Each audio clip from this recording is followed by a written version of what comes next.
Good day, YouTube, and welcome to another episode of the Albino RHino beer review. I have Erdinger Weissbier Dunkel, which is a dark wheat beer from the Erdinger company. It's 5.6% alcohol. It's a strong wheat beer. 5.6 isn't really strong. Most places consider anything over 6% strong. But for a wheat beer, that's fairly strong. I got my Erdinger glass out. 500 milliliters.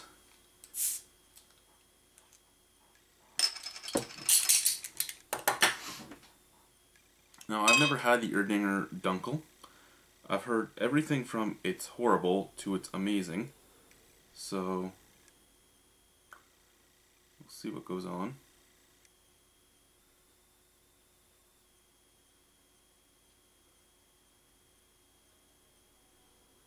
Yes, my pour sucked. I was a little too aggressive with the pour.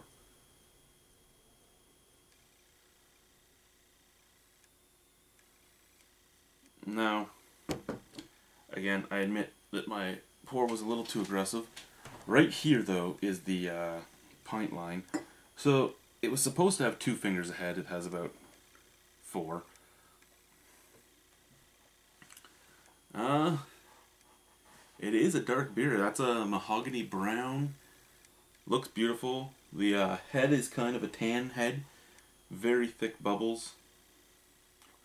It looks really nice. And I mean, the Erdinger glass just adds to the beer. I mean, look at that beer.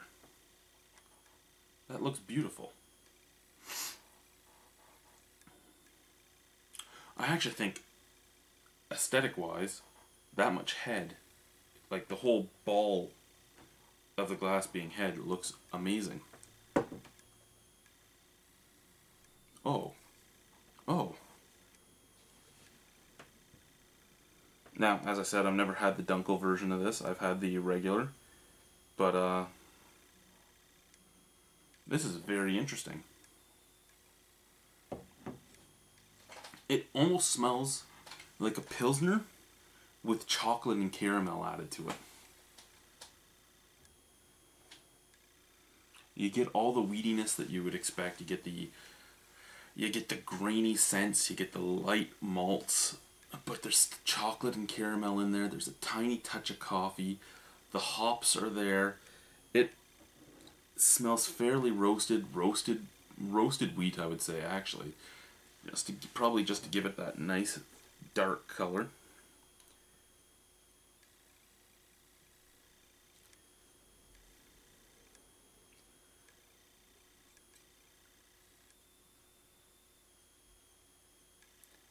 Look at that head. Look at the body of that head. I mean, it's above the rim of the glass, and it's not running down the sides because it's just that thick. It's just that thick. Look at this bubble. Look at that bubble.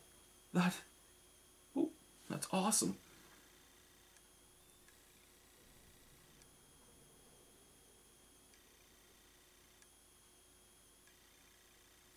Whoa.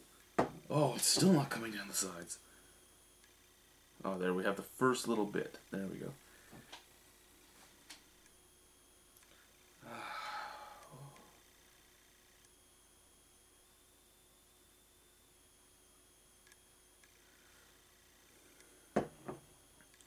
We're almost there. But smell-wise, it smells pretty damn good. Visual appeal? I would put the visual appeal of this beer at pretty much amazing. I mean, this is a wheat beer. And this is what it looks like. That's beautiful. I love the head. The head is above the glass. The bubbles are popping. It's changing shape as the bubbles are popping. It looks incredible. It is unfiltered. I mean, yes, it's dark, but when you hold it up to the light and you can get the light through it, you still can't see through it. This is one of my favorite looking beers ever. And this cup really just helps bring out the look of this beer. That's a lot of head. Now that it's perfectly poured, and I say perfectly poured as the beer is actually touching the head, the pint line now. So this is what it should look like, I would think, normally. I am by the amount of head that was still forming whenever I poured it, I would think that when you first pour it, it is supposed to sit up above the rim. I'm guessing that's why the rim comes in a little bit. Let's drink this.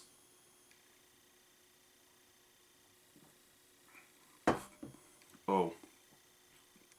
Oh, that's nice.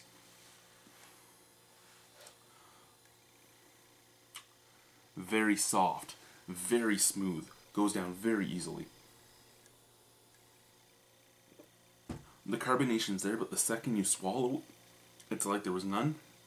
Almost as if you're drinking a nitrous or a cask beer.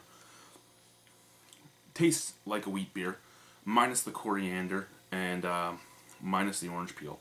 Now you're getting caramel, you're getting a roasted flavoring, and you're getting a tiny, tiny bit of mocha.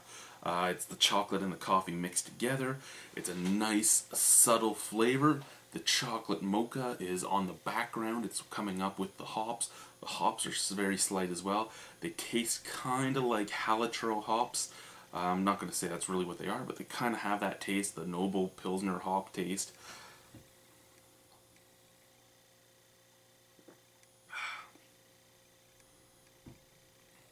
On the forefront, really, other than that roastiness, you're just getting the full mouthfeel that a wheat beer gives.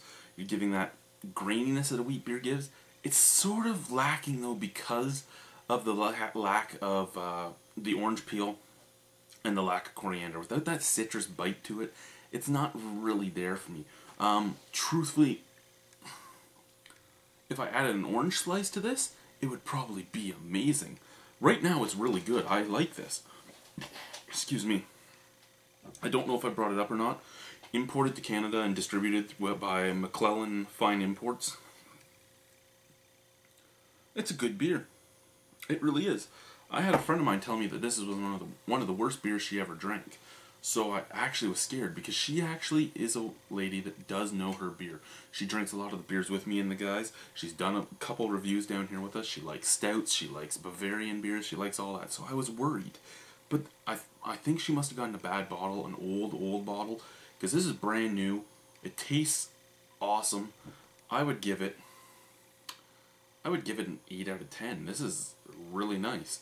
It's really nice because of those subtle chocolate flavors, those subtle coffee flavors, the subtle roastiness that you don't normally get on a wheat beer, and just how soft it is.